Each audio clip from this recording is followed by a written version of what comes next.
Yo, what is up, everybody? We are back at it again, talking headlines. Jim, there's a lot going on in the world of baseball. Well, the world of all sports, because as we'll get into it, there's a lot of things on the horizon. And the first thing that's on the horizon is the World Series is set.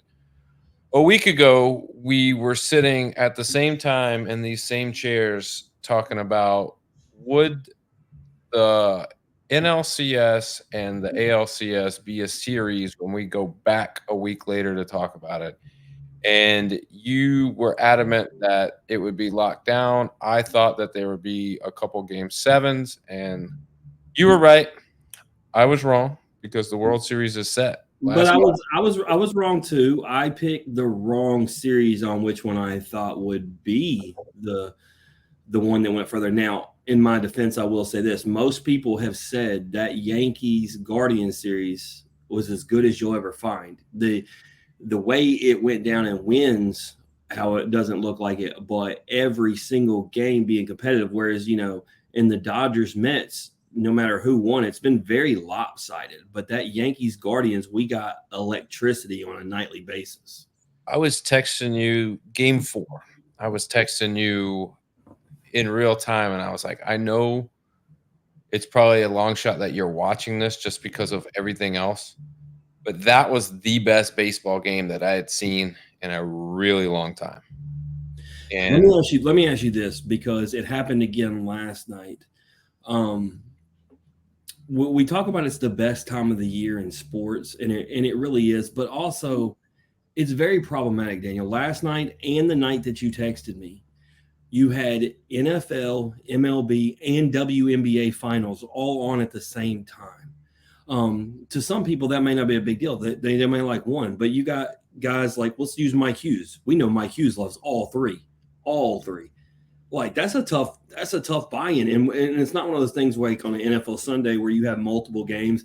It's not a big deal because we're talking about finals. We're talking about American League Championship Series. Like you want to be locked in on the one. So it's a problem, but it's a good problem, I guess. But it does kind of because last night, literally at the same time that the Dodgers are punching their ticket, the Liberty are winning the WNBA finals. Like, and it's like, you well, know, I think us as a society, we've created that. We've always want more and more. We want the biggest of the best games, and we want it all.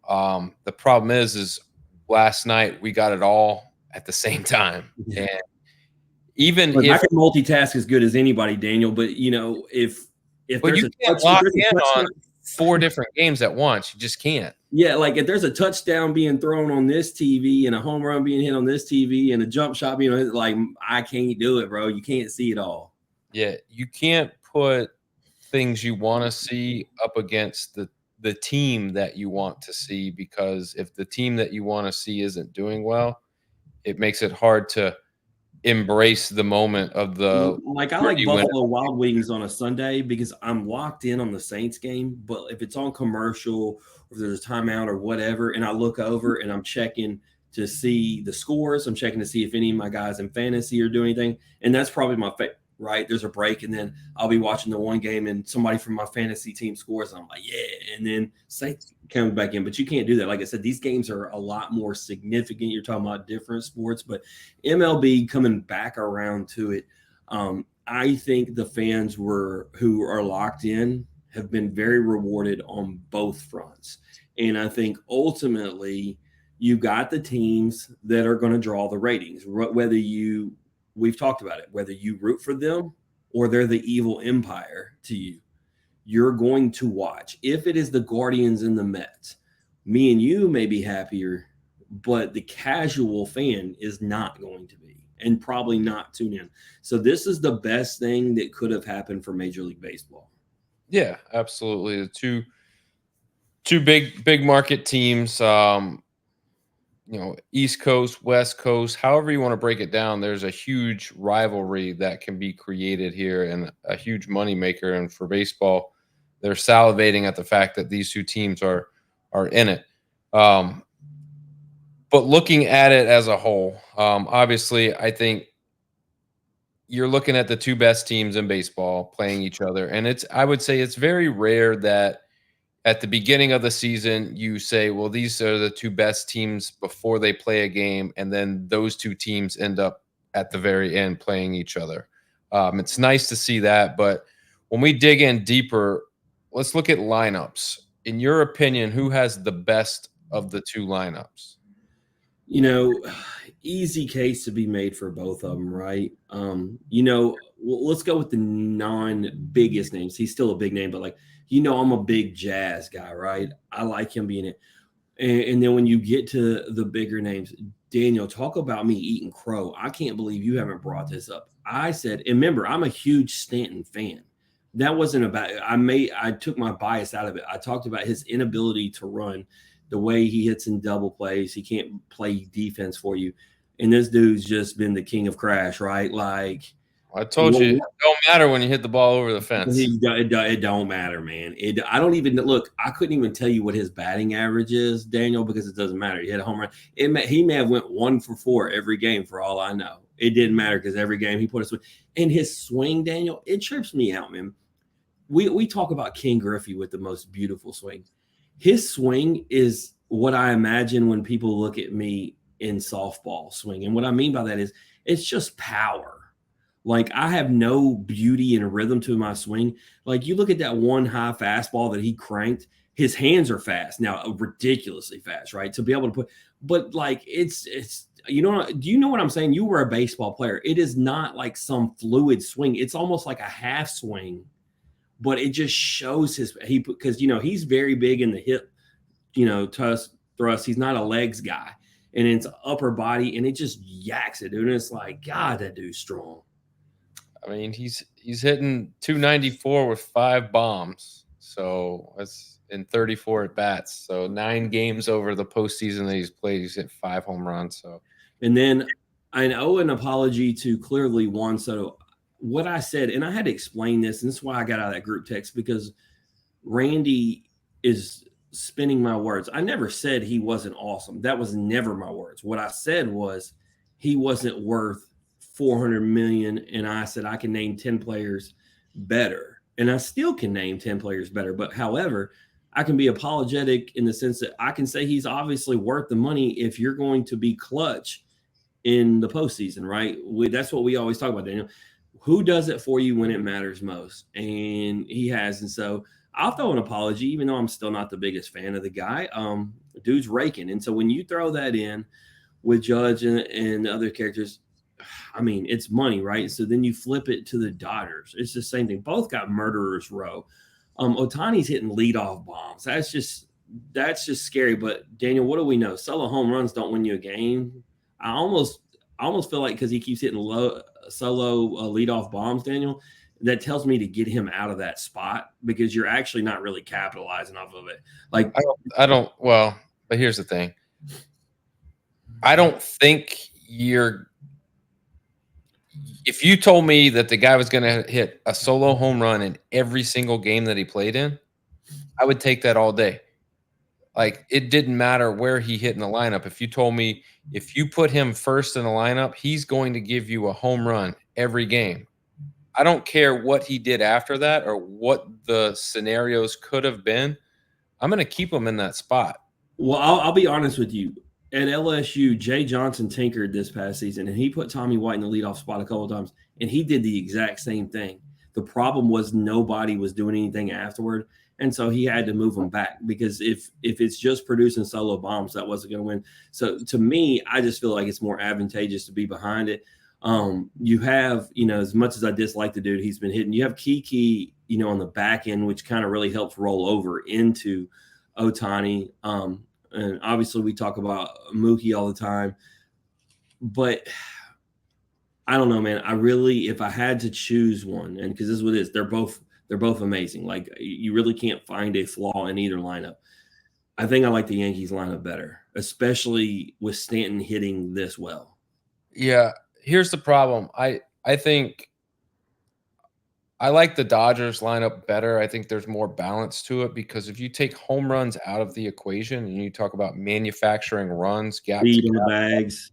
Yeah, because going back to Ohtani, yeah, if he hits a leadoff home run, you're only getting one run out of it. But if you walk him, he has the potential to steal a bag. And then you get a guy like Mookie Betts on who can hit home runs, but you get him hitting base hits. Now you're getting multiple guys on with, Edman and Freeman and Muncy a chance to drive balls, That I'm glad you brought up his name. I was thinking who could be the biggest X factor, and it's funny throwing the name right because he's not Freddie Freeman of 3-4 years ago, right? Freddie Freeman. But what I'm saying is if he finds that in this series, because he's shown glimpses of it this season, as Freddie gets hot, it's over. Yeah, and it'll be. I think either way, the tough part isn't on either of the lineups. I think it's on the pitching staff for both teams. And when you look at talk about the ratings, right? Me and you, once again, this flips. We are pitching guys. You were a pitcher. I love pitching. The ski. I always reference college because college is one thing, right? The Skeens Louder matchup in Omaha was my favorite game. And for everybody else, they're like, it was 0-0 going to the ninth. I don't give a damn. That was electric. For the people who like that, this is not your series. Most people prefer offense. You got, like I said, I already talked about the powerhouses, but you got what you want. Unless some guys really dig in their bag and find it, we're getting runs manufactured, dude. Yeah, I mean, you're going to get Garrett Cole on the mound who will give up bombs. You're going to get Flaherty on the mound who will give up some big time bombs. Do you like them scapegoating him saying he was sick after he got beat up on?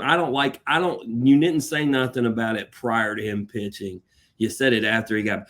I don't like that. I don't like it in any sport. Don't make excuses after the fact. Yeah, if you're sick before the game, make sure it's known that you're sick before the game. And you're like, to me, the narrative is way better if you go out there and say, hey, I'm going to do everything in my power to help my club win. I know I'm not 100%, but I know me at 60, 70% is enough to help us stay in a game. Go out, do the best you can do, and then after the fact go, hey, I wasn't my best tonight. I don't know if that's physically I wasn't well or what the case may be, but and how sick are you going to prohibit your team? Because I think NFL, right? It killed me in fantasy. I should still win, but I actually admire because we know Deebo Samuel's tough as nails, right? Last second scratch, just said he was too sick to play. That's a guy who's acknowledging, or a good team doctor, right? Says this guy is he's not going to help us. And you wonder if he's as sick as they say he was, and the way he got tattooed, should he have been out there? So I just, like I said, I don't like excuses. I'm not a Flaherty guy because the guy really screwed the Cardinals over, and it didn't seem like he wanted to be the best version of himself. His work ethic didn't seem good. He's very arrogant after a great season, and then he goes somewhere else and thrives. And that's just, to us Cardinals fans, to me, it's a real slap in the face. Maybe I'm just being salty. I don't know. Are you a Flaherty guy? No, I mean, he gets overly animated on little things. It's like when people get rewarded for being on time, like being on time to work. Like you're supposed to, bro. You're supposed to go out and throw strikes. Like if you strike people out, you throw 100 miles an hour. You should be doing that. I'm not like I don't need to give you a pat on the back and tell you a good job for doing your job, especially when you're making $100 million a year. Where does the series start at? I'm curious for a reason. I believe it is. I'm going to it right now. Okay, it's at the Dodgers. No, it is. Yeah, I was going to tell you that that if it was at New York with Cole on the mound, I would put all my money on the Yankees for at least game one. But on the road is a different story. Not that the Dodgers is just some amazingly hard venue, but being at home, the amplitude, of being at home and the stuff that Garrett Cole has, I would have put it on it. The matchup predictor has it 55% Dodgers, 45% Yankees. As of right now, let's see if it's got the starting pitcher for. It's saying undecided actually on both, but It's been a few games since Garrett Cole, so I think me and you know he's going to pitch. Unless, I don't know, you talk about all the time the value of the guy going second to see how game one plays out, especially when we're talking about college series. Obviously, this is 7 games, not 3 games. But I could see that just because of the way you've always taught me, like, let your best guy get the rest, go second, get that game that you need before you go back home if you happen to lose game one, and change the momentum. So Yeah, with these guys, it's really going to come down to who is healthy and who's ready. And I think the rotations, as they are, with the exception of the Dodgers, who just had a game last night, and it's a clinching game where you're almost like all hands on deck. Like, well, and let me ask you this, bullpen guy. You are a bullpen guy. We interview bullpen guys all the time. I really hate the way they were discussing it. Like they made it sound before the game, listening to them, like it was a throwaway for the Dodgers because they were throwing bullpen guys. Dude, these guys come out and their job is to throw a scoreless inning. You get 5-6 guys to throw a scoreless inning or two. I don't understand why they were making it sound like the Dodgers were going to up and lose because they didn't have an ace on the mound. Like a bullpen game, if you have a good bullpen, the only way a bullpen game doesn't work is if your bullpen sucks. Well, we're in the majors, man, where these dudes are electric coming out the pen. Are you kidding me?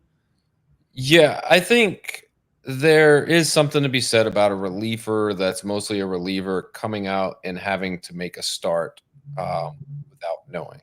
The first one is I'd say the hardest is on the first guy, right? Because we've talked to all these guys because your preparation changes. But every other guy after that, it's normal, right? You have your normal warm up, you come in. I think it's only harder, and this is where you as a manager, you based upon what you know, talk to your guys, how they feel, find the guy who is most comfortable saying, I will go out there and be the guy that starts.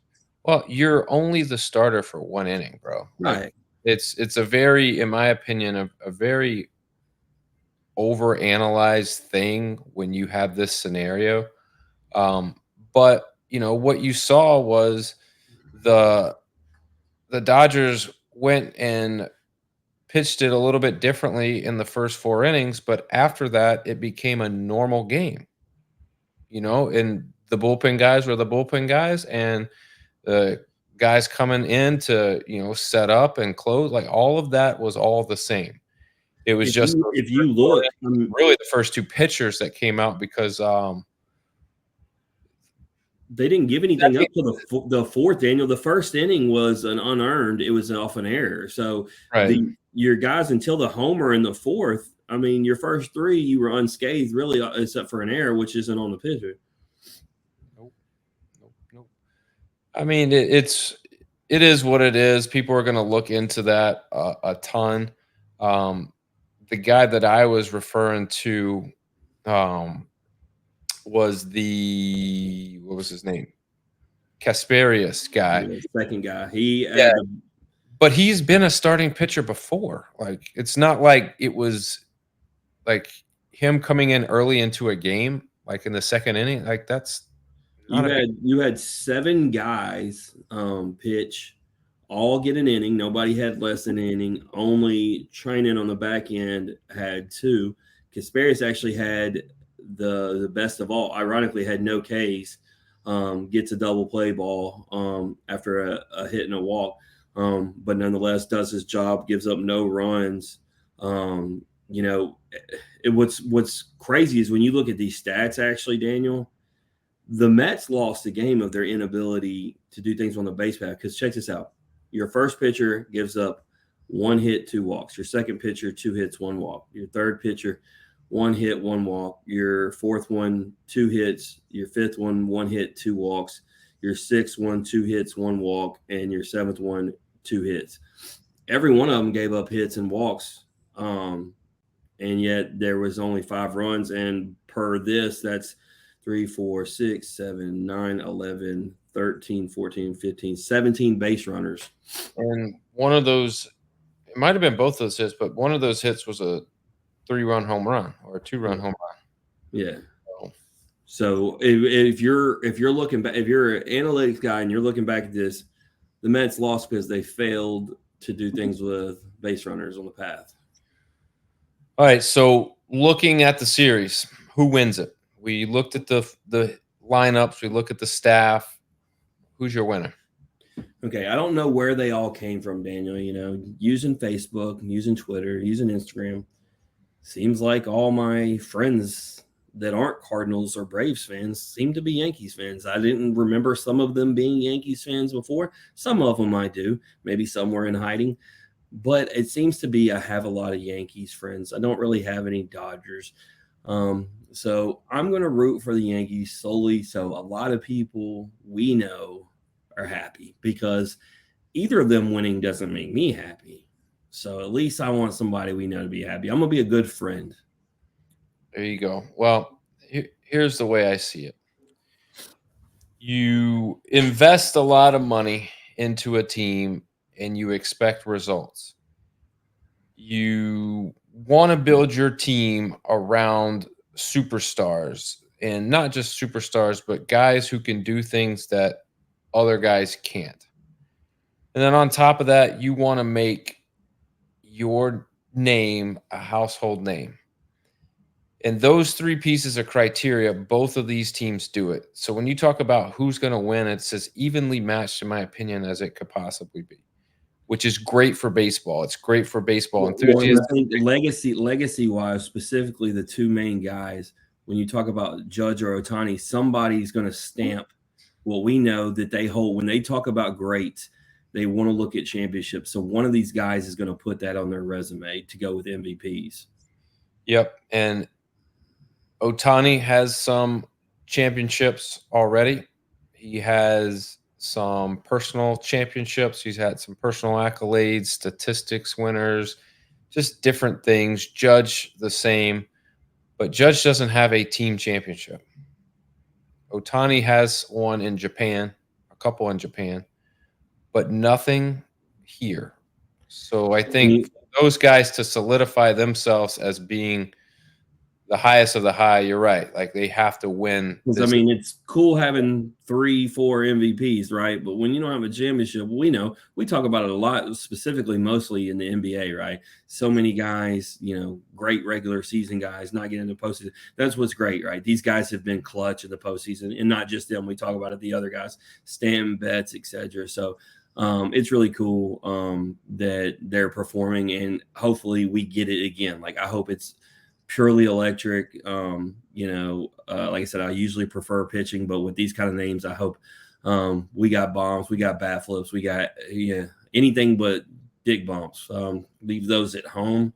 As a matter of fact, if that is done one time for the Dodgers, I'm absolutely giving everything I got to root against them.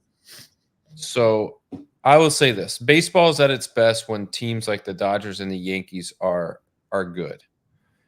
But baseball's at its absolute peak when the Yankees are the champs. So I'm taking the Yankees. I think it's going to be a long series. I don't think it's going to be a sweep. I don't think it's Anything going less than Game 7, I think is disappointing, bro. I mean, I'm not going to say it's disappointing, but No, yeah. I'm serious. Think about it. The greatest words in sports is Game 7. I think if we don't hear Game 7, it's a disappointment. I mean, you want the Yanks to win, closer on the mound with Otani up with a chance to win the game, and he hits a missile to the track and it gets caught. Something crazy like that. To me, like if that doesn't happen, We like need Omaha opening weekend games, bro. home run, like a home run to win the game type deal. I see you. So I bought 2 packs of Topps. We're gonna do the card rip on here. All right, here Daniel, we go. you didn't see, dude. I sent this to Anthony Renato, IOTB guest, owner of Cards and Culture. He said, put them bad boys in cases ASAP. Think about perspective. Think about this. So what? Is that Paul Skeens? Yeah, think about this perspective. It's not just a hologram, it's a specific one. It's a rare. This card right here on a $10 pack is already valued at $90 graded. Obviously, mine's not graded. I have to take it there for confirmation. Doe is worth 32. So, and it's a specific one. I got them. I actually have a third one. I don't even know the value. I only know that because I was talking to Anthony. The Gilbert is a hologram that's specific, which what a botch that it was in the pack. I didn't open it on the show. Oh, but I wasn't done. I have a fourth in off the bench guest hologram. Tommy Troy. Yeah. So I've pulled 8 in off the bench guest, 4 holograms, and I don't even know this cat. Do you know Noble Meyer? No. Marlins rookie autograph. Need to get that one, Case. I hope he ends up becoming an MVP. So I can put your daughter through college. I know Oscar Meyer. And so anyway, they are out. They are look. The reason I bought the Donruss pack wasn't like Skeens was on the bag, right? So what that told me was there was a chance that Skeens was in there. That was literally my logic. Tell me you're an LSU fan without saying you're an LSU fan. And so I got Dylan Cruz, by the way. He's not a hologram. But anyway, I don't know if I'll have any in off the bench. I don't even know if they have rookies in here. I don't even know how these tops work. But I got to do it. I got to keep the show going. This is going to be a worse infatuation than the Funko Pops were. And, you know, Daniel, for people who don't know, in the military, when I was diagnosed with the anxiety, depression, but they said I had an addictive personality disorder, which you could have known from the time you've known me in high school. If I get locked in on something, even this show, right, it has consumed my life. If I get consumed collecting the Funko Pops, the baseballs, the posters, the cards, whatever, it just takes over. So this is scary because baseball cards at $10 a pack, it could break the account, right? So, you know, but I'm gonna see if this Topps deck has an in off the bench guest. I'm going to give you a chance while I'm going through. If you could hope for an in off the bench guest that I would pull, who would you like to see? And these are all prospects? If they're in here like that, that's what's scary. I don't know. I'm going just off. I'm not at some sports card place. It's the Walgreens on the corner. Oh, okay. It's got 2 prospects in the pack. My first pack, the way it is. I mean, you know me. Like a Cole Messina would be just diabolical. Okay, let me ask you a question. I got no in off the bench guests in this first pack, but give me. I have a strong feeling. You'll say this. I was just talking about holograms. They're worth more. If I could get you to pick 5 players, top MLB players that you would want to pull a hologram of, who would they be? Not who your favorite are. Who would be the most valuable? Oh, I mean, we've talked about a few of them already. Aaron Judge. Here's your hint. He was in one of the championship series, but we haven't said his name. Lindor. Hologram Lindor in there. Okay. That's a good one. So that's a nice pull. It's not an in off the bench guess, but if we're going to get something else, I think we got it, right? Let's try this again. Where are our dudes hiding? You know what I mean? Like, what y'all doing to me? Bro, second card in, not in off the bench guess. I said the 5 guys. We did mention this one. We got a Shohei hologram. Look at that.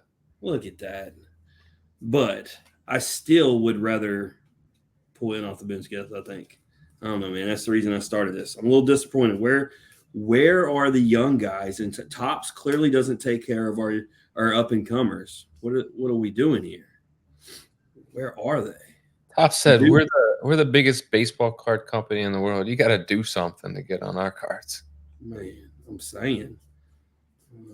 It's not looking good. None of these hats are young.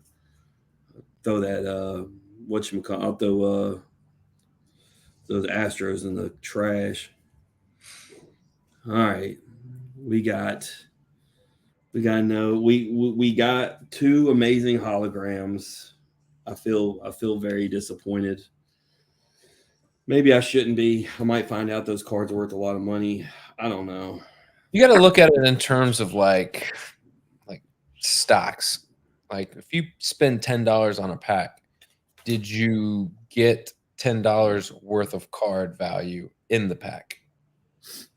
That I don't know. We're going to find out as we segue off baseball. I'm not gonna take our time. I'm gonna look it up as we do it.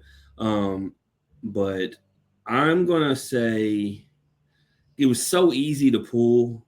I'm gonna say it's not as valuable as the holograms that I pulled of the up and comers because those were rare the way they were in the pack. Because I've bought 8 of those packs. I only pulled 4 in total. Yeah, I'm gonna say it's not even worth the $10, but we're fixing to find out. Let's see. Go ahead and start the next topic as I do it. That way people ain't got to sit there and listen to me while I'm looking. Well, it's college football. A big weekend of college football. Obviously, you had some big matchups. Oh, uh-oh. Shohei is indeed worth $25. So I'm not even going to spend the time looking up Lindor. We made money. That's all we needed to do. There you go. Moving on. You're good. So you had a bunch of pivotal matchups. Georgia, going to Austin to take on the Longhorns. You had a shootout with Miami and Louisville. You had Alabama and Tennessee, which wasn't the greatest game in the first half. Tennessee got better in the second. LSU and Arkansas. LSU just wiped the floor with those guys. I could have started when I did the notes, Daniel. I could have started with the Tennessee game. I have so many perspectives. I put it in the middle on purpose because I need you to temper me down and not take the whole show. But I got a lot when it comes to Tennessee and Bama thoughts. All right. Well, let's start with Georgia taking down Texas. All right. Let me ask you this. After the game, Kirby Smart, basically, I can't stand Kirby Smart. But I love it. He is fired up because he's like, your whole network said we couldn't do it and we couldn't win. Everybody was counting us out. First off, stop. Not everybody was counting you out. But he said his guys weren't taking pictures. They came to eat. Sign me up. I get that, but I think he's putting it on a little bit. And when I don't like a guy already, like I look at all the holes and try to find every holes in everything the guy's saying. And I didn't believe anything coming out of the guy's mouth because the first thing he says is everybody didn't think we could do it. And that was clearly not the case. Like there were people, I'm gonna be honest with you, people that thought Texas was going to beat them. But there didn't know many people thinking Georgia couldn't win. No, a lot of people thought they could win, but most across the board, most people didn't pick them. I love it. I'm sitting there because I was wrong about it. I didn't think Georgia was going to get housed or anything, but sitting there and watching the game with my nephew, he put all his money on Georgia, and I was like, bro, that is risky, man. Texas is good. And as it's 20-0, he's looking over at me, giving me that head nod. I'm like, okay, he was on something. Yeah. But I think it's the reality. It's not just the loss. It's the reality of this is the SEC, and every week can be hard. Texas has gotten lucky because their only hard game was actually not in the SEC, and Michigan is not Michigan of last year. So this was their first real contest within the SEC because Oklahoma's not good either.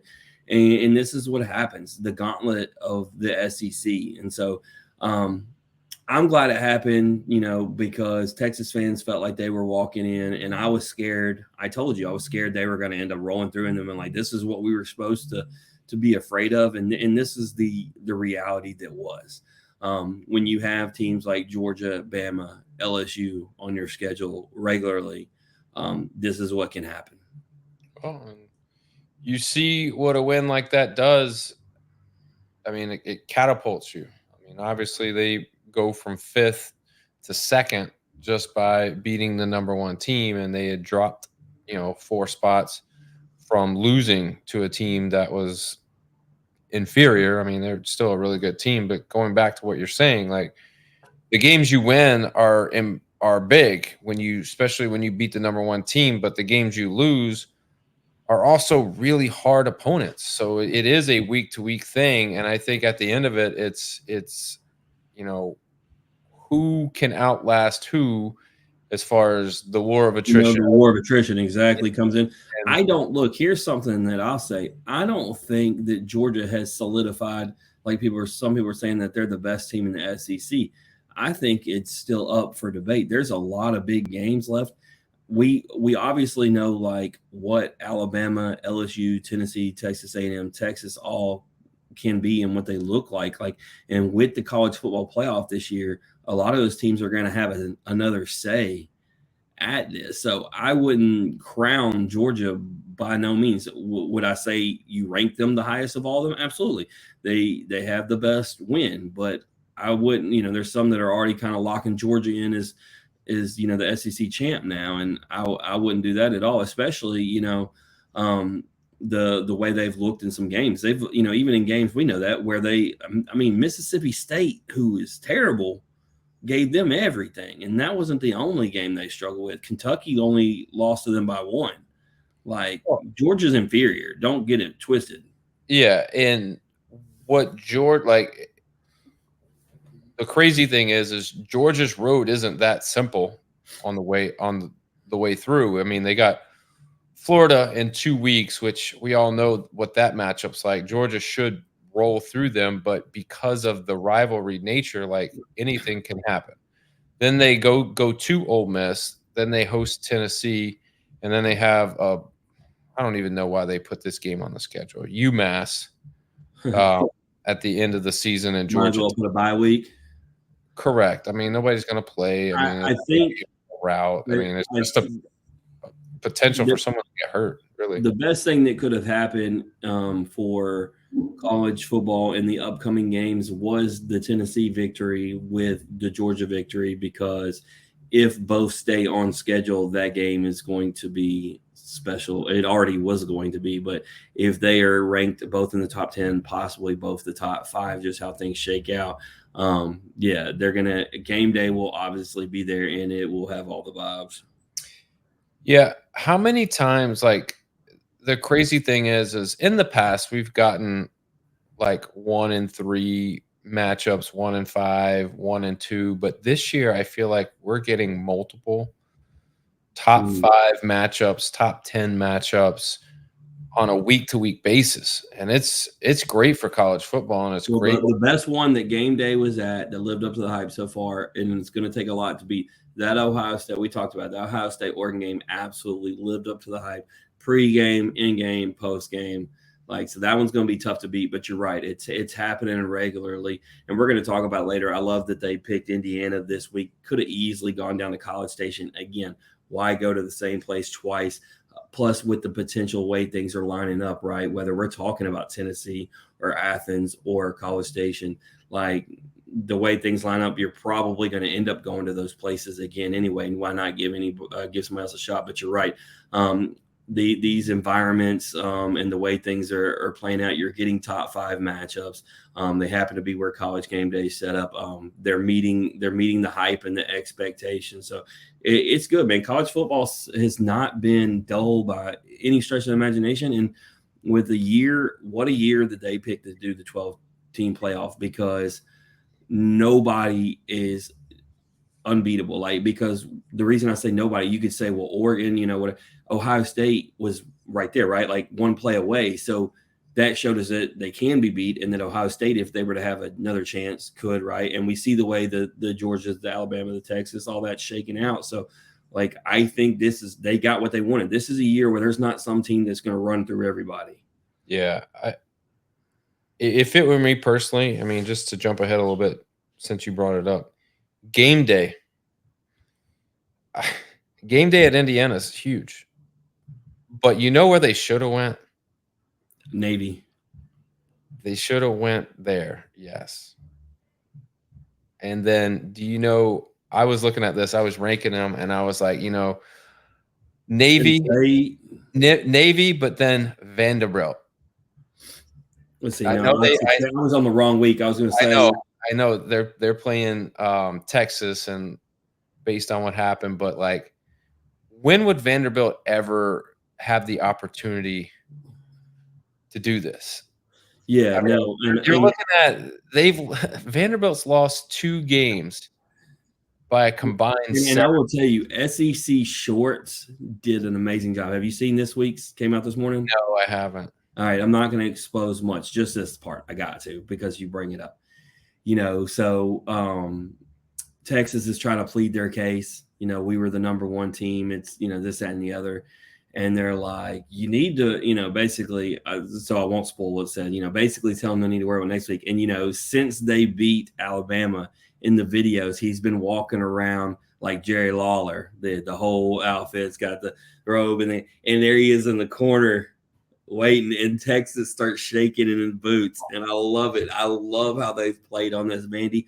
That game may not even go the way we hope, but the hype before it is going to be great. You have to, as a Vanderbilt football fan or program, when you get a season like this, you gotta expose everything that you can possibly expose and make it the biggest thing ever. Because I mean, it technically could be their best season ever, Yeah. But and hey, when I said I was looking ahead a week, they haven't announced it. Looking at the slate of games, I don't feel like there's any way they can screw this up.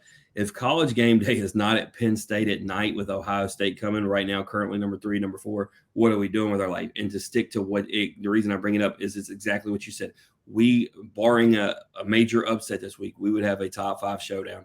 Again, how they talk about Penn State at night, a top 5 environment, top 3, some will make a case for 1, they'll white it out. So another win, as long as them two don't get upset this week. Hypothetically speaking, Oregon's got to play a really good Illinois team this weekend. Mm-hmm. If Oregon loses, Penn State and Ohio State could be sitting at 2 and 3.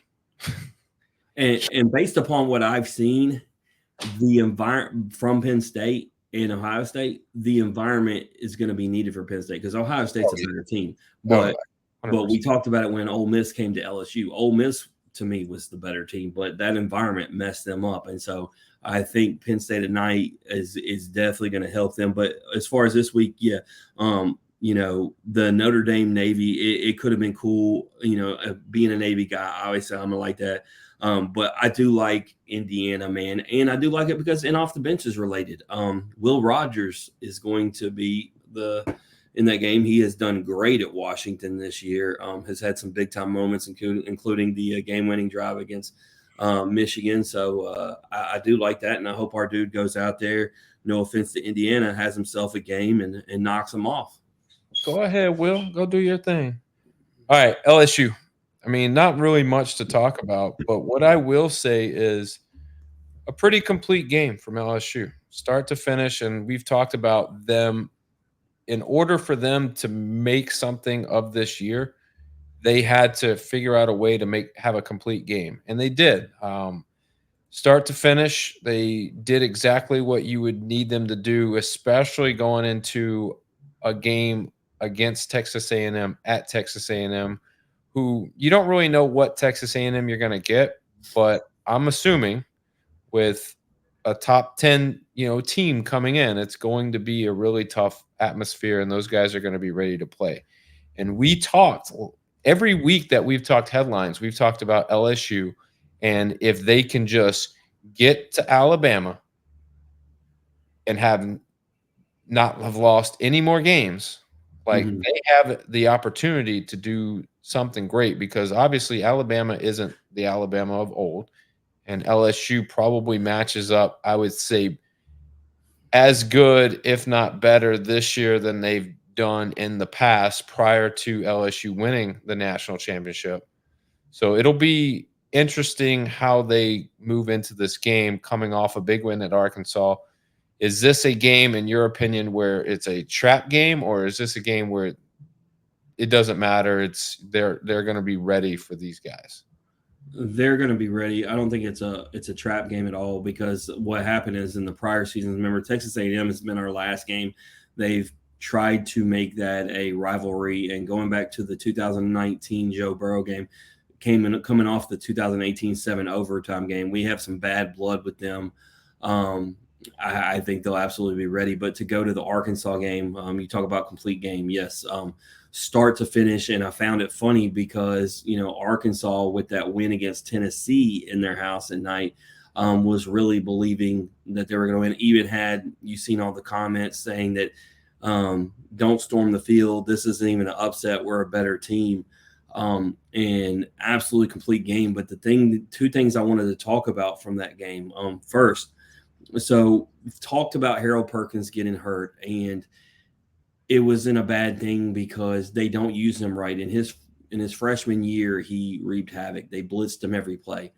Well, they changed their defensive scheme. They, for whatever reason, don't blitz the best blitzing linebacker, and they put him in coverage where he just looks like a fish out of water, and it hasn't worked, and it's been part of the reasons why there's been a big hole in our defense. He gets hurt. Whit Weeks, aka Clay Matthews, aka AJ Hawk, whatever long blonde hair linebacker that was an absolute savage that you want to comp, absolute animal. 3 weeks in a row since Perkins has been gone. Reigning SEC Defense Player of the Week is just everywhere, and I think it's given him the opportunity to thrive as the leader of the defense, running that linebacking core. And so I think that's changed everything. I'll say the blitz packages coming off with Major Burns at safety. Keep doing those stunting because it's worked back-to-back weeks.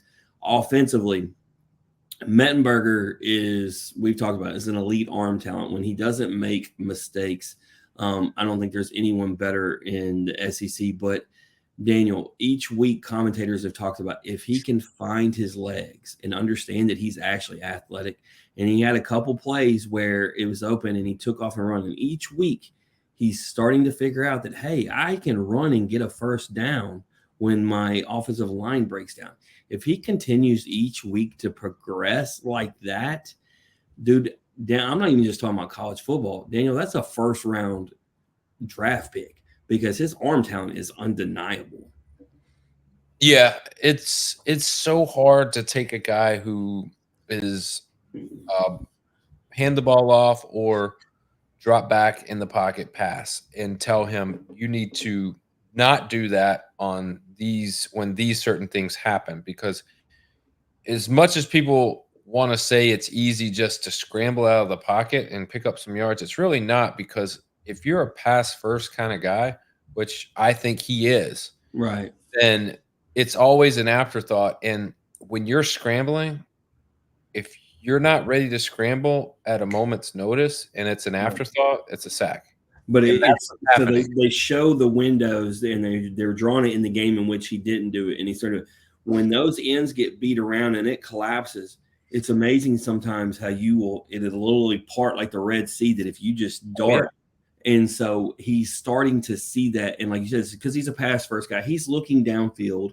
And if you just take a glimpse and see if it's there to take off and use it, because when he runs, he's actually pretty fast. He's pretty athletic. It's like almost like he doesn't know it.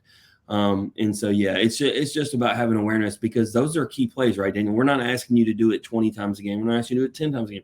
The 2 or 3 plays where it can be the difference in keeping a drive alive and getting that first down, which ends up being a touchdown resulting drive, can make all the difference in the world. Or, we talk about it and you see it all the time in games where you take yourself out of field goal position because you take a sack, right?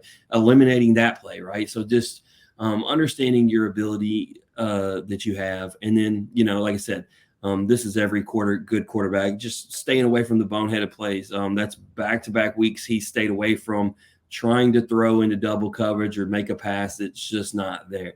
Stay away from those. Learn to use your feet a little bit. You're the best quarterback in the SEC. No doubt. So, Tennessee, this is your chance. Tennessee takes down Alabama in a really ugly first half on both ends. But I would like, just watching the game, at no point did I think Tennessee was going to lose, because I always thought like they were going to make adjustments, and the adjustments that they had to make were minute, but would have made the biggest difference. And they did that. They started rushing the ball. They didn't turn the ball over. Dylan Sampson had a great second half, a couple touchdowns, and they end up winning. And I wasn't, some people were like, this is an indictment on a flaw in the game, in Tennessee's game. But I just think it was Tennessee's a better team. I just don't think Alabama is the team that they were. But I also think, you tell me, and I texted you in real time, 4th and 22 with 2.5 left. You got all your timeouts, and you choose to pass the ball. You choose to go for it. Why not punt the ball there and let your defense have a chance to do something? Well, not only are you right in You're general, going to get the 2-minute timeout. Then you got your 3 timeouts. You got plenty of time. well, you're right in general, but you're more so right because Tennessee's strength is their defense. So 4th and 22 is not, something you want in general, but not against Tennessee. And that's where I'm going to lead into this. Tennessee's defense all season has been great. That is 3 straight games their offense has not scored a touchdown in the first half. Here's what I've got to say. I'm going to upset some people. That's all I do anymore anyway. It's why I think of some of our numbers down. I piss off a fan base every week, and I'm going to do it again. It has nothing to do with him being an in-off-the-bench guest. I think Dylan Sampson is the only good player on that offense. I think Nico is overrated. If you look, Dylan Sampson has 100 yards every single game, multiple touchdowns every single game. That dude is the only way that they can win football games on top of their defense. People were saying, who's got something to say about Nico now? He threw 1 touchdown and had like a 55% completion percent. What are you talking about? Like, I'm still not impressed. Like, and it's why I don't know if Tennessee has the chops to win it all when it all comes said and done. Like we said, we hope they do if it wasn't our team, just because we had in off the bench investment. Dylan Sampson is the best running back in America. Only the cat from Boise State has he ain't better. Like, I'm gonna give Dylan his props, but he ain't better than Genty for Boise State. The problem is Genty doesn't play anybody for you to have that. It don't matter. He puts up 200 rushing yards and 3 touchdowns at least every game. I need to see him play the defense. Right. This week he's got UNLV, which is probably the best team that they're going. You're gonna sell me with UNLV. But they played Oregon, and he did the same thing against them. So, like, they lost the game, but he was the biggest contributor. I only say that because I watched him against Memphis just carve them up. And Memphis ended up beating them, but it wasn't because he didn't perform. He had like 4 touchdowns and 6,000 yards of rushing that game. Well, by all accounts, it looks like Boise State's going to end up being, in the playoff. I don't see any reason why they won't. So we're going to get a chance to hash this out because, you're correct. UNLV, San Diego State, Nevada, San Jose State, Wyoming, Oregon State, they ain't fixing to lose none of those teams. You can only play the team that's in front of you, man. That's all I can say. That's all you can say. Well, but back to Dylan Sampson. He is a great running back, yes, and he is. And their defense is great. That interception by McCoy, spectacular. So the defense, the run game came into it. Kind of reminds me of a Les Miles LSU team. You're going to have some not best quarterback play and rely on the run game and defense. But I think you were right. I think they were the better team. But Daniel, when you get to Georgia, like we talked about, if you don't score in the first half, you don't have the quarterback to bring you back because Georgia's not going to not score the first half, even with as good as Tennessee's defense. I feel confident in that. So you're going to have to figure it out. You're going to have to figure out how to put up points early. My other thing is, Daniel, I understand rankings don't matter this early in the year. NCAA, I think you're trash. To jump Tennessee 4 spots and jump them over LSU for mollywhopping the same team in the same place that Tennessee lost to, you're trash. I mean, in the AP top 25, it has Tennessee 7, LSU 8. In the coaches poll, it has LSU 7, Tennessee 8. So his coaches aren't idiots. So there you go. But I mean, there's been proven that the media people that create this, the press people that create that AP Top 25, like they don't watch all the games, and they're not a huge. They just kind of And look I at, almost forgot. I almost forgot. I wasn't done pissing Tennessee fans off. I'll piss LSU fans off first and then come to Tennessee. That way it makes sense. I told you, any LSU fan, I don't care if it was my own kid, I don't care if it was my friends, I don't care. If you stormed the field after we beat Ole Miss, you're trash. Okay. We've beat them 8 consecutive times in Baton Rouge. What are you doing? Okay. And it's a stupid fine. Tennessee, you just beat Alabama there last year. You storm it again, you tear down the goalpost. Like, what are we doing? Act like you've been here before because you were just there. I think it's the fact that they're okay with just costing their school $250,000, or I think this one may even be up to $500,000. And the idea that it goes to the other school, Daniel, makes it worse. I just sound like the fun sucker who's old, but storming against teams that you're better than makes no sense to me, especially when you beat them their last time. Theirs isn't as drastic as LSU's on Ole Miss, so I give them that. But I knew they were going to storm if they won. Everybody was talking about it, and I was like, I don't understand it, man. You carried the goalpost to the river 2 years ago. It was an epic story. We had guests who were involved, seen the video. It doesn't hit the same. It just it feels old, used, and I just feel dirty. they were one upped by Vanderbilt, so they had They to. carried it through the streets of Nashville, down Broadway. That's the all-time GOAT move. And what's great, Daniel, is Vandy's fan base is exposed, right? Because there's what, 200 people. Like that's the entire like dedicated fan base. You can't hide from stealing the goalpost, and that's the point. You Hey, can't the be cops like, didn't care. The part where they're carrying it over the cop cars is the best part. well, the cops are like, yeah, do it. So I don't know. I don't know. Anyway, well, I'm David officially Price old and will pay the fine for him. I'm old and a fun sucker. So with that, we'll segue to Memphis. All right, Memphis shootout. 1,200 yards of total offense combined with both teams. When you start the game, drive down, score a touchdown, I'm like, all right, cool, man, it's gonna be good. And then the very first play of the North Texas series, a guy does like an end around for 75 yards. And I'm like, all right, I can see where we broke down. He got outside and okay, the guy's fast. All right. Got over that. Then their next possession, the guy does it again. 75 more yards, except he decided he would catch the ball this time.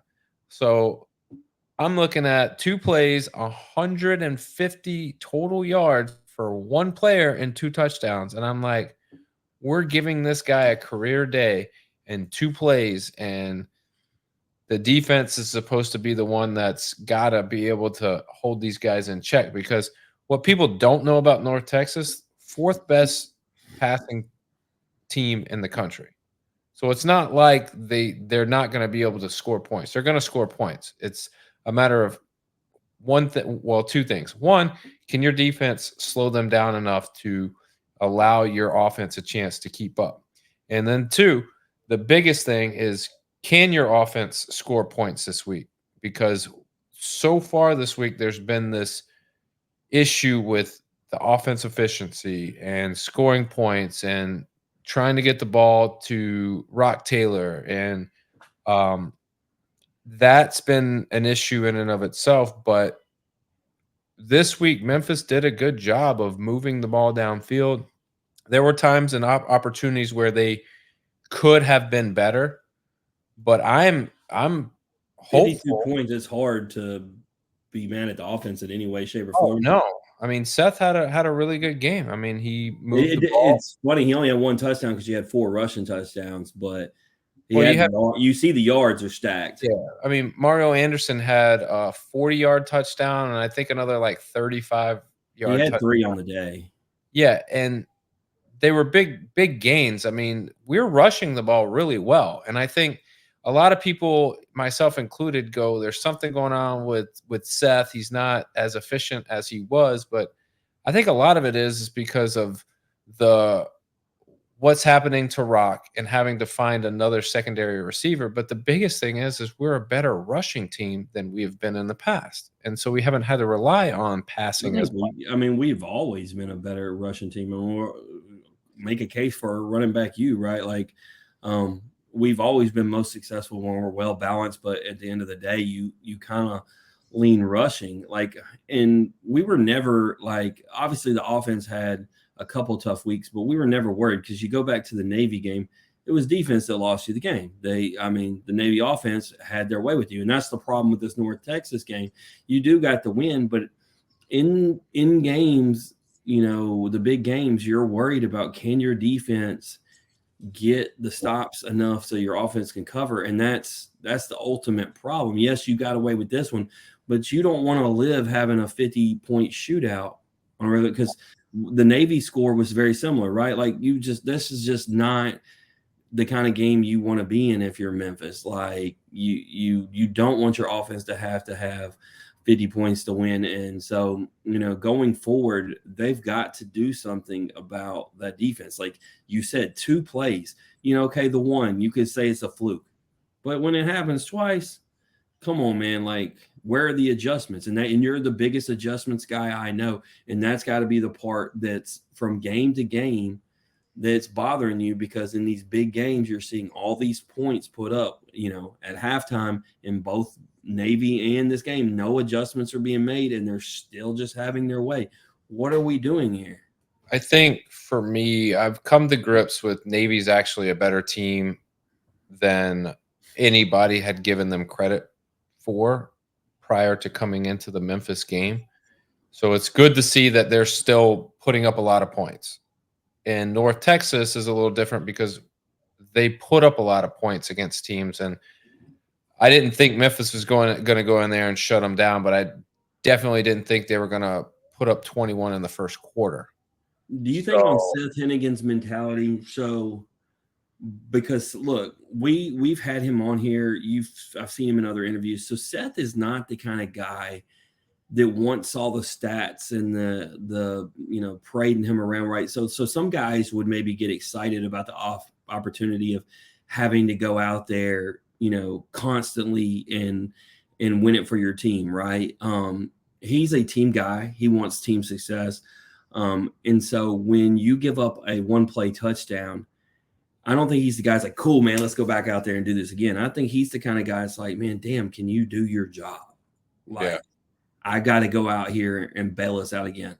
And I don't think there's nothing wrong with that kind of guy. I think because he's not a selfish stat padding, quarterback. He wants his team to have success. And I think that's also not just a Rock Taylor. I think it's frustration when all the weight falls on you in the offense. You're the leader of the offense. And it's like, damn, man, we got to do this again. And like you said, 2 plays, like it happens again. It's like you go down, you get a touchdown drive, you feel good. And then they do that, and you go down and get a touchdown drive, and they do it. It's like, I mean, damn, man, what are we doing here? Yeah. But they got Charlotte coming up, which, it's a game that you just got to go out and you got to win. And this, like we've said it before, you need to win decisively, but I'll just take wins at this point, because wins are going to carry you over from week to week and still put you in a position to where every game matters. And that's what I want. I want every game to matter, even if we fall short in being able to hit the expectation that we were hoping for, as long as we put ourselves in a position to just win games. Because if you told me that we only had 1 loss and we didn't make the conference tournament or the conference championship and we didn't make the playoff, I would have said, well, that's where I expected us to be at the very least anyways, but I would have, I think everyone would have said that 1 loss would have been to Florida State. Okay? No doubt. The reason I didn't have Pick'em on here, just wanted to be clear, because I didn't actually talk to you personally. We got 5 ranked matchups, and then Washington at Indiana, which we want to pick. I want to do that with our guests tonight. I like doing college pick 'em with the guests. We'll make our picks with them. So stay tuned for that tonight. All right, real quick before we roll off here, NFL Lions, clearly best team in the NFC. after yesterday? Um, I undoubtedly think so. Just starting with the offense, man, so balanced. Um, the ability to run and pass. You got two running backs you can utilize with Gibbs and Montgomery. I just really like what they're doing. Um, I will say this: the defense. It was glaring that Aiden Hutchinson was gone. They don't usually give up that much production passing. So that does worry you long run, but at the end, the defense made enough plays, and I just like the offense. Me and you've talked about this team. You've done your own session with them. I don't know, just the way they have them believing the coach and the players. I really like them. I don't think they're like a juggernaut per se, but I do think they're the best team. Yeah, I mean, if you look at it, I mean that NFC North is a gauntlet, dude. We said we both picked Packers to be contenders, beating the Texans, but it's not just beating the Texans. CJ Stroud is my fantasy quarterback, man. Stephon Diggs is my receiver. These dudes eat on a regular basis. They had them absolutely in check. Joe Mixon had a solid day. But ultimately, they put up points. They were able to completely shut down the Texans pass game, which has been prolific every game, and including their previous loss. So the Packers are absolutely for real. We were right in our contender pick, at least, for this week. And to your point, we think the Bears are fraudulent, but that record is, still what it is. Complete division. I mean, here's what I'll say: if the season ended today, All the four. Bears be in the playoffs. All four of those teams would be in the playoffs. Isn't that something? That's wild. Wild times. Wild times. Chiefs. Pat Mahomes both quarterbacks looked pretty garbage yesterday, but the thing is those dudes win. And outside of me and you, if you just ask the casual fan, other than Kelsey and Mahomes, name one more player on the Chiefs. Right. Most people probably couldn't do it. And I probably did wrong just putting Mahomes on here. You have Kelsey in our league. I have him in my other league. Another game where he's absolutely nowhere to be found. Another game where Mahomes isn't good. And I put this on here because there have been like 3 or 4 games this year where your offense has been terrible, and yet here they are still undefeated. And it's relevant because they were always winning games because Patrick Mahomes and that offense just couldn't be stopped, right? Now they're still winning games and it doesn't even matter. And they do it against good teams regularly. Like, it's crazy. Now, I will say this. I mentioned him being hurt earlier. It is very meaningful that you still, don't have Christian McCaffrey, which is just a huge difference. It's been clear. You lost Mason, your running back. Debo doesn't play, and Ayuk gets hurt mid-game. Yep. That didn't really help the idea of San Francisco. But nonetheless, it's next man up. This is the NFL. And they took care of business. Daniel, I don't, switching to the other team for a second, we talk about war of attrition. The thing people had been saying was, and I agreed with this statement, when San Francisco got healthy, they were going to be the best team in the NFC. Daniel, they're never going to be healthy because while they're waiting for McCaffrey to get back, you lose Mason. Ayuk, by all accounts, are saying he's going to be gone for the season. Like, you hadn't even got your boy back, and they're dropping like flies. Like, Brock Purdy is not good enough to do it without those guys. You got Kittle, which works out for you, right? Fantasy value. Kittle's value has never been higher because at the end of the day, he ain't gonna have nobody left. Well, and every year with the 49ers, it's the same thing. There's a significant portion of the year where you're waiting for Christian McCaffrey. Last year was the first year that it didn't happen. Where'd they go? The Super Bowl, right? But that was 1 year in his whole career. Every year, whether he was Carolina or San Francisco, it's always been him hurt. And the 1 year he's healthy, and I don't know what you do, right? And you had a decent guy in Mason. I feel like if you're gonna keep rolling Christian McCaffrey, you need to invest the money in another every down back type guy who fits the system, not a runner like Mason. And you have to keep that offense moving the way you do. And then when they both come back, you utilize them like Detroit's doing with Montgomery and Gibbs, making sure they all get plenty of touches. But yeah, they're just not going to be staying healthy enough. And then as far as Kansas City, going back to them, it's funny a team that's 7-0, Daniel, like I would still not pick them to win the Super Bowl. Like I've seen nothing. They're winning games. And hey, that's all you have to do in the NFL. It doesn't matter if it's ugly or not, you have to win. But I can't look at that team and say that they're better than Baltimore or Buffalo. Like I can't. You know my philosophy. Your champs will beat you. Yeah, you're a champ until you're not. And 7-0 is pretty damn good. And well, there's a new team on the block that's 5-2 that has a really, really good defense and a quarterback who's been MVP caliber for many seasons. And he got his first start last night. And boy, Russell Wilson cooked. He had George Pickens look like wide receiver 1. Daniel, is this a fluke? Because the Jets defense is actually really good. Really, really good. And he made them look not good. I think a lot of it is the Jets offense is so poor right now that. But they got Davante Adams. They were celebrating going to the Super Bowl. I told you last week. I know. I'm just telling you what the people said. I mean, you have instant chemistry, Daniel. Where was it? I mean, this falls on one guy for the Jets, and that's Aaron Rodgers, because you're loving it. Loving it. Did you laugh last night out loud? I did. When so, you know, I was watching the baseball game, and then I was flipping back and forth, and then before you know it, it was 23-15, and I was like, damn, they're going. I was like, are they gonna score again? Like, and sure enough, boom, real quick, another field goal. And before you know it, you look up, the third quarter's gone, and the Jets just look like the only thing I kept waiting for that I thought might happen for the Jets is going back to what we were just saying. I was like, is there going to be a big play from Rodgers to Adams, right? That's going to like get this game back like tied when it was 23-15. And it didn't. Like, and shout out, because we know the Steelers defense is good. God, man, Tomlin, we talk about most underrated NFL coach. It's wild.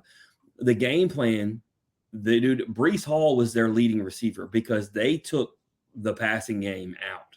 You had Aaron Rodgers was having to hit his check down guy. Steelers came with a plan and they did it. And I think if Russell Wilson continues to look like that, and with as good as that defense is, Daniel, they're a formidable contender in the AFC. I don't think I'm being stretched, because they were already winning games on defense alone, right? With only mediocre quarterback play from Justin Fields, right? So I think a team that has been known for the Tomlin teams, the Roethlisberger's first Super Bowl was not a good offensive team. That was a defensive juggernaut. This is Mike Tomlin's type of team, man. They got 2 running backs, great run game. If you get a quarterback who can lead that offense and he can just roll with that defense, I'm not saying they're a Super Bowl team by no means, Daniel, but like I said, formidable contender.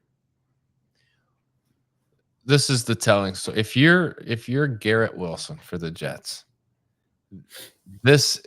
I would wake up this morning and start evaluating what my options are. Garrett Wilson targeted 9 times, 5 receptions, 61 yards. Davante Adams, first game, targeted the same amount as Garrett Wilson, only 3 receptions. So to me, that tells me you're trying to throw to a guy that ain't open. And because that's your guy. Yeah. And look, man, dude's been injured for weeks. Like, he wasn't even the best Davante Adams. Like, however, Garrett Wilson has been giving you reps and doing his thing. He's had some big games. Like, one week I was against him in fantasy when he went off. I mean, like, he's still your go-to guy. He's the guy that's been in the offense. He's been putting in the work. You work Davante Adams in, and that's your point, right? Not only you throw into a guy covered, you're making it clear he's your guy. And we know these wide receivers are divas. So if you're Garrett Wilson, to your point, I'm pissed off. Yeah. And Alan Lazard targeted 4 times, 4 receptions, man, 58 yards. I didn't bring this up because they played on Thursday. Dude, I mean, Shaheed's out for the season, bro. Tear it down, Daniel, all the way down. Rebuild. And you know what? They're not going to, because they're talking about Taysom Hill's healthy and going to play this week. No, stop it. That's because We don't want 7 and 10, Daniel. They're going to find a way. They don't consider Taysom Hill a commodity. Like, they consider him just a guy that we can put in there that will give us a spark and be But competitive. that's the point. He's the kind of guy that can help you find a way to win a game. These assholes are going to go win 7 games. They're going to find a way. They're not a 7-win team by no stretch of imagination, but they're going to bring Olave back. He's going to get healthy. Taysom Hill's going to come back. Kamara's going to run hard because he's looking for a contract. And these dudes are going to go get us the damn 13th or 14th pick in the draft, because that's what they like to do and make my heart hurt. And they're doing this. My rest in peace, my dad. Why are you doing this? Just tear it down. All right, NBA real quick. Grizz, open up against Utah. When I first read your notes that said let Russ cook, I thought you had forgot to move it down into the NBA section. No.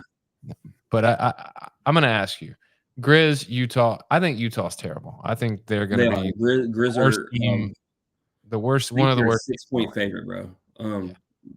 First game of the season, Grizzlies coming off the record they did.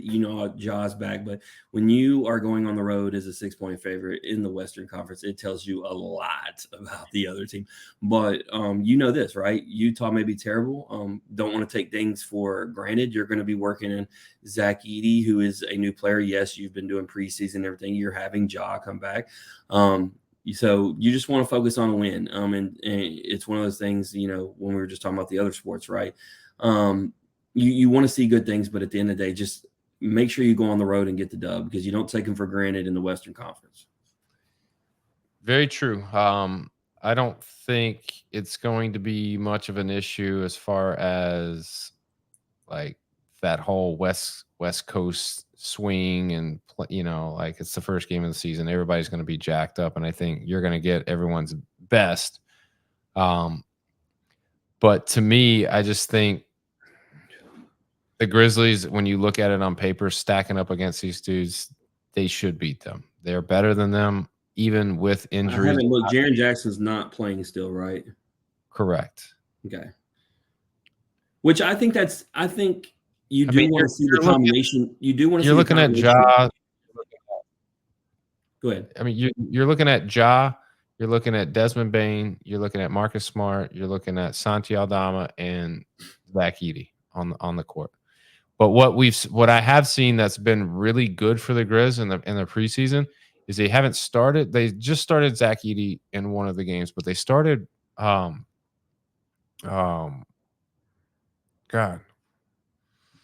what's his name? I can't even remember. Anyhow, they didn't start him. They brought him off the bench, and it was actually like a good move. Like, he rolled in and he like kind of dominated because he got in against a second rotation guy and was feasting, and then eventually worked his way into that first rotation unit. And I mean, I think he could be rookie of the year. I'm not gonna put a whole lot of stock into that right now, because I just want a healthy Grizz team and I want them out there. But yeah, we'll see what happens. But I'm excited. I know the city's excited. A lot to look forward to. Thunder open up at the Nuggies. Who you got? I think this is the best game of the week. Obviously, the Thunder, coming off an amazing season, young, very talented team. I don't think that was scheduled the way it was on opening night not opening, but on TNT for both those teams opener, because Russ played the Thunder. I think it actually has to do with the Thunder being, top of the Western Conference with Denver. But I listened to a whole segment on this last night with analysts, and I was getting the breakdown, and I really liked what they were talking about with Denver. So you Caldwell Pope wanted the max as shooting guard, and you had Westbrook willing to take the minimum. And what you do is you bring Russ in because they want to start him to play the point and let Jamal Murray play off the ball, which is something that he actually likes to do. So what you're doing is you're going with the same thing that they were supposed to be doing with Harden and Westbrook, except they did it wrong. They played Russ off the ball, which is the stupidest thing you could ever do because he can't shoot. So putting him to spot up and shoot is always what they are planning to do is what they should have done with Harden and Westbrook. They're going to let Russ bring the ball up, and then you have the opportunity to push with Murray, and then you have Murray spotting up to shoot, and you doing it without paying Caldwell Pope the max and paying Russell Westbrook the minimum, a guy who just desperately wants to win a championship. And he's shown these last couple of years that he will still give you everything he has in his tank, specifically on the defensive end, something he wasn't doing in his MVP years. And oh, by the way, you have Nikola Jokic, who's still the best big man and the best passing big man. And if there's anything Russ can do other than bring the ball down, it's cut to the basket. Oh, dude, Russ is going to fit within this team. I've listened to analysts talk about it. They're believers in this. I would be a believer just upon the way I think it looks. This team is the right fit because we're talking about stars, Daniel, and Jamal Murray and Jokic, who aren't your Hardens, right? Your Durants. They're not selfish guys, right? They're team guys. I think that's what Russ needed. I don't think he needed to be on a team with 3 egomaniacs, including himself. And so if he buys in, he plays 100%, they stay healthy, this team's legit. But this is a perfect contest. I would have liked to have seen the Nuggets maybe get their feet under them first, probably. I would say that, if I was to bet, I would probably not want to bet on this, even though it's in Denver, just because I think the Thunder are really good. But this is a good game. This is the best game of the week, undoubtedly. I agree. The one thing that I'll say, and then we'll get out of here, is if the Nuggets don't get it done, let's say they don't win a championship, I don't think Russ is ever going to. And if the Nuggets are bad, this might be an indictment on Russell Westbrook. Yeah, because this year specifically because of what we just talked about, and I hate that it's his 17th season, right? Why couldn't he have found a team like this 4 or 5 years ago when he had a lot more to think? Because I do think the last years it's been about. I mean, dude, he's been around the most egomaniac, selfish players, including Paul George, even though they're friends. Like this would be on him 100%. You're right, because you can't point. Jokic is a team guy, right? Like, and he's going to get you the ball. And if you can't knock down your shots, or if you're going to turn the ball over a lot, because Denver also doesn't turn the ball over a lot. Very, very good team. So yeah, it will be. And I've told you I've wanted him to hang him up, even though I love watching him, just because I've been tired of him losing. If I'm excited this year, I'm genuinely excited. But if, to your point, I desperately beg, if this does not work, Russ, man, don't put, because I'm not the only one. I'm a part of the Westbrook group. He has arguably a top 5 following, no doubt. Like he still has a massive following. When I go watch him in Memphis, you will see people in Thunder, Wizards, Rockets, Westbrook jerseys everywhere. I'm like they have all the different ones. Like, don't do this to your fans anymore, man. We cannot take the L's, especially Daniel. It's Denver. I'm gonna have to stay up super late to watch this game. We ain't trying to stay up till 1 a.m. and watch you suck, bro. I don't have any sympathy for people talking about they got to stay up late to watch their team play, bro. There ain't a single Grizz game that comes on where I'm not. This cat done went to the Lakers and the Clippers and in Utah. I mean, not Utah. Well, he was at Utah, actually. Denver, like, this dude has not done me no favor since leaving Oklahoma City. He's like, bro, you're going to watch me. We doing it to the AMs. I mean, didn't he play with the Wizards? Yeah, he did play with them for a year, and that was an awkward year because that was COVID. But I'm excited, man. Late or not. And speaking of excited, before you sign this thing off, man, tonight, man, we're gonna make up the Ike Irish. Most people don't know we're making it up because they don't know it was missed because he was the next guest, and we haven't done an episode since. But dude, literally a top 10 player in college baseball from Auburn University. We haven't done it in a while. We're gonna do our college football pick 'em. Like we said, Daniel, I'm gonna go find some damn Don Russ cards so we can pull some in off the bench guests tonight. We're gonna have an excellent game of this or that. We're gonna get his story. We got a jam-packed week. We're getting it done. I'm stoked. All right. Y'all be good. We'll see y'all tonight. As always, strong body, sharp minds, grit and grind all the time. We're out.